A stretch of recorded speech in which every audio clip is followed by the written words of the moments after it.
सोनाली फोगाट मामले में अब संदीप भारती जी से हम बातचीत करते हैं। शायद कुछ नया खुलासा निकल कर आगे आए और इस पूरे मामले में संदीप भारती जी की क्या राय है, क्या वो समझते हैं कि कहाँ दिक्कतें आ रही हैं, क्यों नहीं सीबीआई जांच हो रही। चलिए बातचीत करते हैं। संदीप जी नमस्कार। नमस्कार सर, स्वागत है आपके हमारे चैनल में। सर ये बताएं पूरे मामले को किस तरीके से देखते हैं। सोनाली फोगाट की हत्या, पहले ये कहा जाता है कि आत्महत्या की है, उसके बाद हत्या का मामला सामने आता है और अब केवल 2 नाम सामने आ रहे हैं, बाकी लोग पीछे का जो पूरा षड्यंत्र रचने वाले हैं वो आगे नहीं आ रहे। क्या कहेंगे पूरे मामले को? देखिए, सोनाली फोगाट एक राजनीतिक व्यक्तित्व थी। उसके अलावा अलग अलग कंट्रोवर्सीज में उनका बार बार उनका नाम आया। तो इस तरह के जो मामले हैं, इतने जो हाई प्रोफाइल मामले हैं और जिस तरीके से उसकी शुरुआत आपने बताया आत्महत्या और उसके बाद हत्या में हुई, तो स्वाभाविक तौर पर अनेक शक पैदा होते हैं कि खाली 2 व्यक्ति, जिनमें से एक व्यक्ति मुख्य बना रखा है और वो भी पीए, क्या वो इस तरह के हत्याकांड को अंजाम दे सकता है? यदि उसने अंजाम दिया है, जैसा कि सारी रिपोर्ट्स दे रही हैं, तो उसके पीछे ताकतें क्या हैं, किन लोगों के साथ उसके कनेक्शन है, कहाँ से क्या बातें हुई। तो इन सब चीज़ों के लिए ज़रूरी था कि सरकार अपने स्तर पे बड़े न्यायिक जांच कराती, क्योंकि हरियाणा सरकार हरियाणा की बेटी और साथ में सरकार की बड़ी पदाधिकारी राष्ट्रीय स्तर की। उसके बाद भी सरकार जब जांच से पीछे हट रही है तो बहुत सारे शक पैदा होते हैं कि सरकार कुछ छुपाने का प्रयास कर रही है। अब सरकार जब खुद छुपाने का प्रयास कर रही है तो ये समाज की जिम्मेदारी हो जाती है कि पीड़ित परिवार को न्याय दिलाने का काम करे। डाका परिवार ने, फोगाट परिवार ने पहल करी कि हम अपने स्तर पे हम सरकार से कई बार कोशिशें कर चुके हैं कि आप सीबीआई जांच कराओ। मौखिक आश्वासन के सिवा वो कुछ कर नहीं रहे। तो सरोखाप की मीटिंग बुलाने का उनका निश्चय हुआ। सरोखाप की आज की जो मीटिंग हुई है उसमें ये सामूहिक राय थी कि ये हत्याकांड कोई सिंपल हत्याकांड नहीं है, इसलिए इसके जड़ तक जाने के लिए प्रयास किया जाए। उसके लिए आज आपने सारी चीज़ों को देखा जी। सर, खाप में सुना है कि 20 से ज़्यादा खापें यहाँ पहुँची हैं। एक निर्णय लिया गया है कि समय दिया गया सरकार को, अगर समय रहते सरकार ने सीबीआई जांच नहीं की गई तो बड़ा फैसला लिया जा सकता है। क्या कहेंगे? देखिए, 35 के लगभग खापियों के प्रतिनिधि यहाँ पहुँचे थे, तो सबकी एक सामूहिक जो राय थी कि अब इस हत्याकांड में जांच कराने का जो काम है, इसमें न्याय दिलाने का काम है, सुरक्षा का जो परिवार को काम है, वो खाप पंचायतें करेंगी। उसके लिए खाप पंचायतों ने अपनी समिति बनाई 15 सदस्य, जिसमें 5 परिवार के लोग थे, 10 अपने खापों के लोग थे।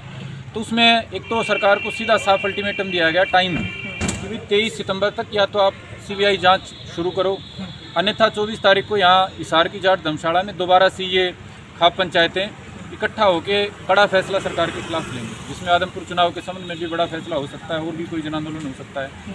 दूसरा, सुरक्षा के संबंध में यशोधरा फोगाट जो बेटी है सोनाली जी की, उसकी सुरक्षा के लिए तुरंत एसपी हिसार के वहाँ से हमने ऐलान किया था कि सुरक्षा प्रदान की जाए, अन्यथा यहाँ कोई आंदोलन होगा।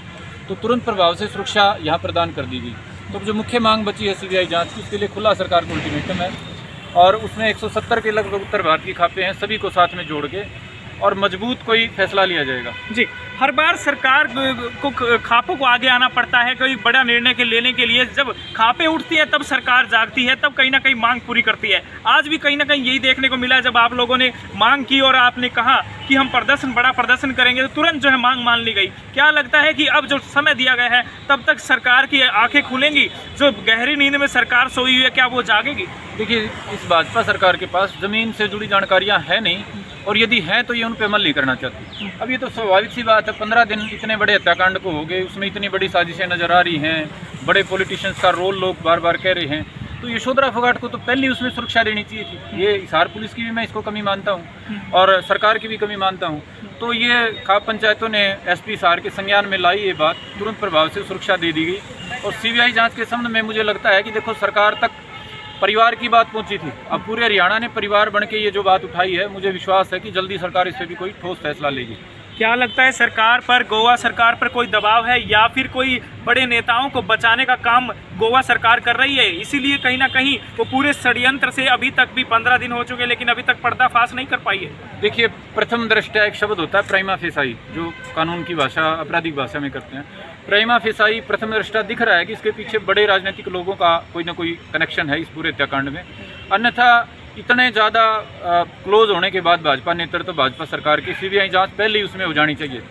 तो सीबीआई जांच से सरकार भाग रही है, तो ये अंदेशा बिल्कुल साफ दिखाई देता है, इसमें बड़े राजनीतिक लोग हैं और इसके पीछे बड़ी राजनीतिक साजिशें हैं। जी, आदमपुर उपचुनाव की मैं बात करूं तो क्या लगता है कि उस आदमपुर उपचुनाव के से घोषणा होने के तुरंत बाद जो है ये हत्या हो जाती है, तो क्या लगता है कि उस चुनाव से भी जुड़ी हुई हो सकती है कुछ तारें इसकी? देखिए, उसी लिए जांच की मांग कर रहे हैं। सोनाली फोगाट से कुलदीप बिश्नोई की मुलाकात हुई थी, उसके 4 दिन बाद ये सारा मामला हुआ। कुलदीप बिश्नोई का जो बयान था वो भी बड़ा अटपटा बयान आया था।